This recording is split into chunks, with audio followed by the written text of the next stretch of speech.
Dah, Ria, mulai.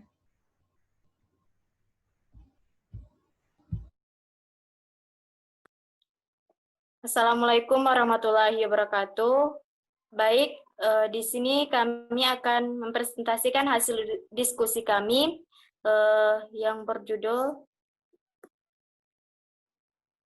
Islam pada masa Utsmani. Yang kelompok kami terdiri dari Harman Haryanto, Ria Mardani, Ripka Angelina Ginting, Pipi Nur Sofianti, dan Yosi Angela. Yang pertama itu saya akan menjelaskannya.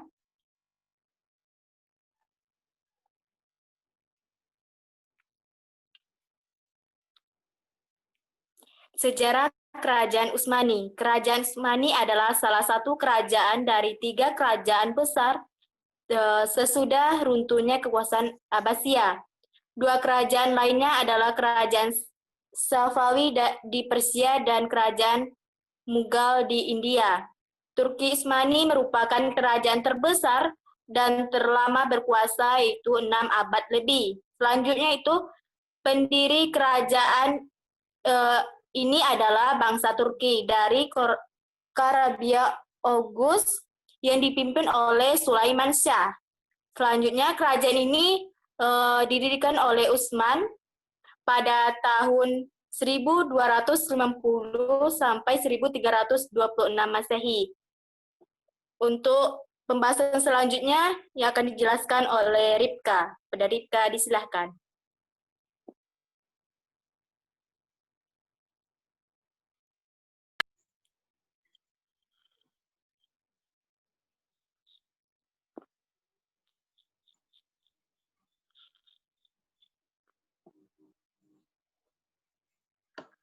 Baiklah, materi selanjutnya yaitu Raja-Raja Turki Ustami dan juga wilayah perluasannya.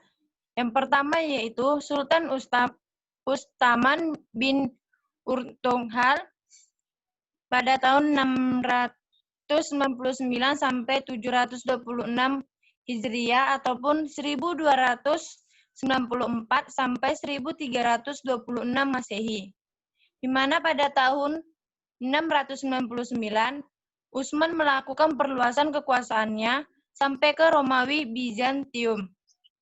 Setelah ia berhasil mengalahkan Alauddin Saljuk, di mana Utsman ini diberikan gelar sebagai Padisya Al-Utsman ataupun disebut juga dengan Raja Besar Keluarga Utsman, dan di mana gelar inilah yang dijulukinya sebagai Daulah Utsmaniyah. Yang kedua yaitu Sultan Orhan bin Ustam 726 sampai 761 Hijriah ataupun 1326 sampai 1359 Masehi.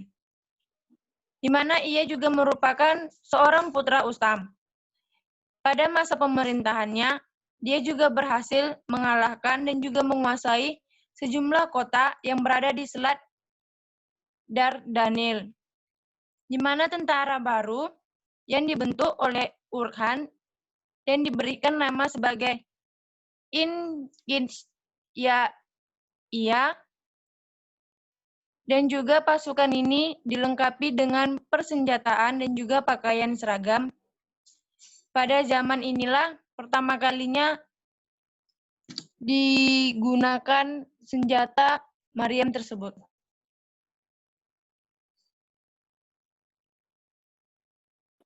Selanjutnya pembahasannya akan disampaikan oleh Pipi. Kepada Pipi disilakan.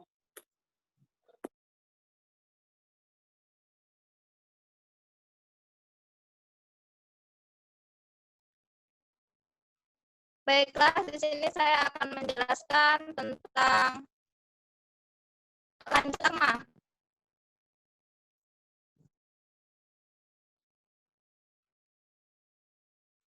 Lima periode kekuasaan Utsmani. Di sini dibagi menjadi 5 periode. Yang pertama adalah periode pertama yaitu pada tahun 1299 sampai 1402. Dalam periode ini, pertumbuhan dan perkembangan kekuasaan yang disusul dengan perluasan wilayah hingga menyeberang ke daratan Eropa. Kekuatan Timur Leste kemudian dapat membendung langkah maju Turki Utsmani, di mana mereka dapat merebut wilayah timur kerajaan pada tahun 1402. Yang kedua ada periode 2, yaitu pada tahun 1403 sampai 1566. Di sini masa transisi anak-anak Bayazid berusaha merebut kekuasaan sampai akhirnya dikuasai penuh oleh Muhammad. Muhammad Al-Fatih menaklukkan Konstantinopel pada 1453, sementara Salim menaklukkan Mesir pada tahun 1517. Selanjutnya, Ma.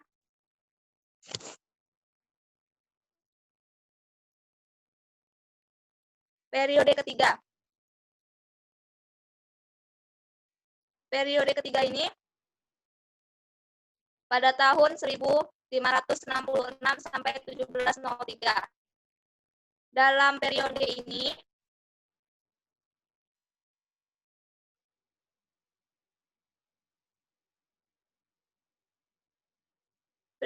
ditandai dengan kemampuan militer yang berusaha mempertahankan wilayah dikarenakan sedang terjadi kondisi peperangan terus-menerus karena masalah domestik. Selain itu juga, gempuran dari luar yang datang membuat semaraknya peperangan dalam periode ini. Adapun sultan-sultan yang memimpin pada periode ini adalah Sultan Salim II, Murad III, Muhammad III, Ahmad I, Mustafa I, Utsman II, Mustafa I, yang kedua kalinya, lalu Sultan Murad IV, Ibrahim I, Muhammad IV, Sulaiman III, Ahmad II, dan Mustafa II. Selanjutnya periode keempat, pada tahun 1703 sampai 1839. Itu dinamai dengan masa kemunduran, karena mulai bersurutnya kekuatan kerajaan dan terpecahnya wilayah di tangan para penguasa wilayah.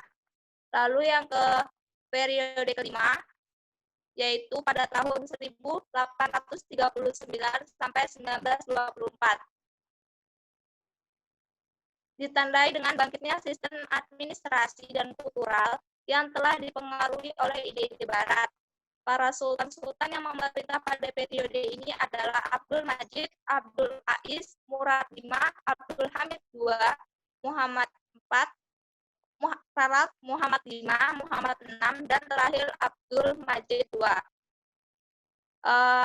Periode ini sering dikenal dengan terjadinya modernisasi sampai kemudian jatuh pada tahun 1924 hingga berdirinya Republik Islam Turki. Terima kasih.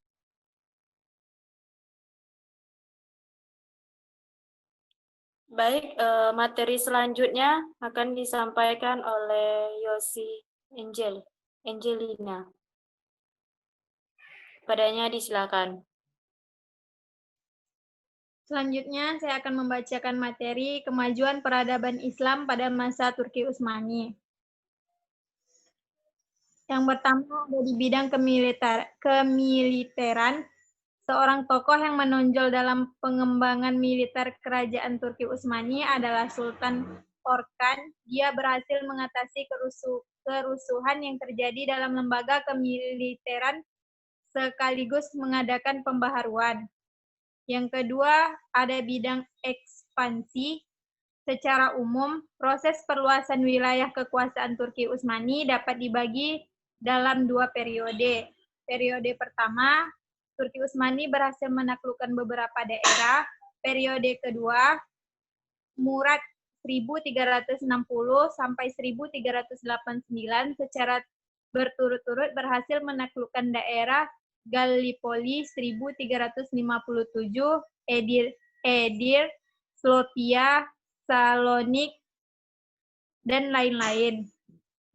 Yang ketiga ada bidang pemerintahan. Struktur pemerintahan terdiri atas padishah atau sultan sebagai penguasa tertinggi yang dibantu oleh Sadr al-Azam dan Syekh al-Islam.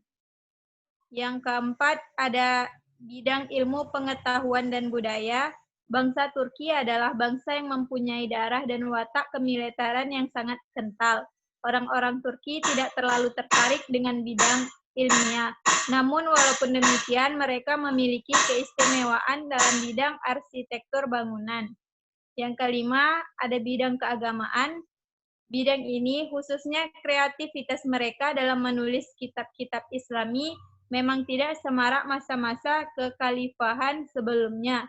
Para ulama pada umumnya memfokuskan para Sam'an dan Hasiyah dalam menulis kitab-kitab mereka, dan hampir tidak dijumpai kreasi baru, sehingga masa ini sering mendapat sebutan Azhar al-Syuruh wa al-Hawasi. Terima kasih.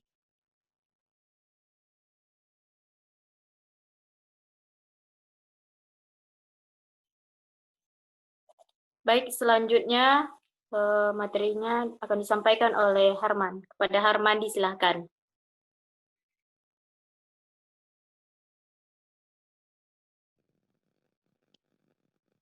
Baiklah, yang terakhir saya akan membahas tentang kemunduran bangsa Turki Utsmani. Yang pertama, wilayah kekuasaan Turki Utsmani. Perluasan wilayah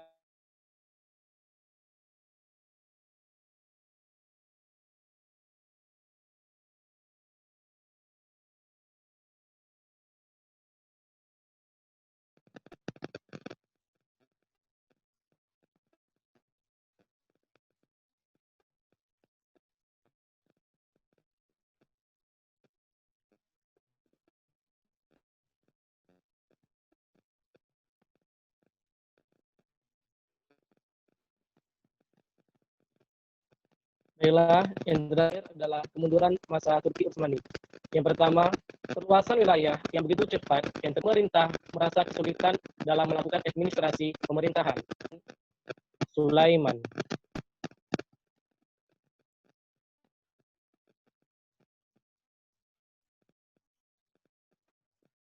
Sehingga administrasi pemerintah Kerajaan Utsmani tidak beres.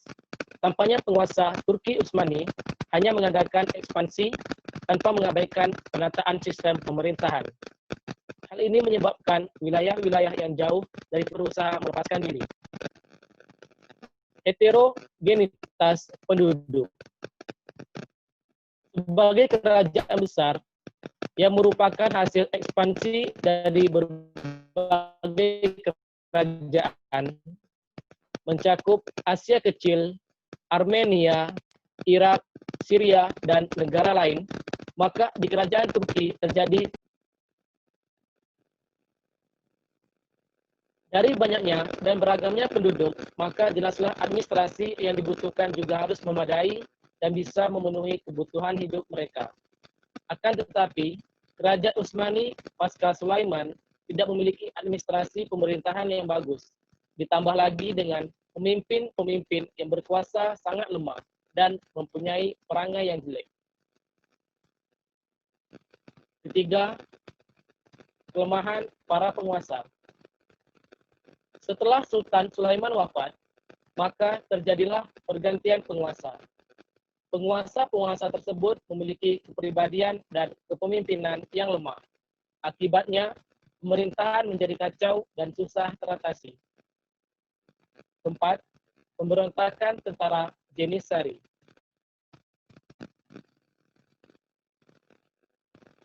Pemberontakan Jenisari terjadi sebanyak 4 kali, yaitu pada tahun 1525 Masehi, 1632 Masehi, 1727 Masehi, dan 1826 Masehi. Pada masa belakangan, pihak Jenisari tidak lagi menerapkan prinsip seleksi dan prestasi. Keberadaannya didominasi oleh keturunan dan golongan tertentu yang mengakibatkan adanya pemberontakan. Kelima, merosotnya ekonomi. Akibat peperangan yang terjadi secara terus-menerus, maka biaya pun semakin membengkak. Sementara belanja negara pun sangat besar, sehingga perekonomian kerajaan Turki pun merosot.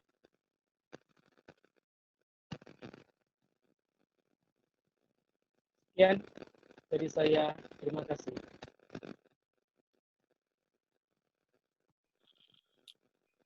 Baik, itulah hasil diskusi dari kelompok kami, yaitu dari kelompok 3. Jika ada kata-kata kami yang salah, kami mohon maaf, dan kami akhiri dengan mengucapkan Assalamualaikum warahmatullahi wabarakatuh. Selamat siang.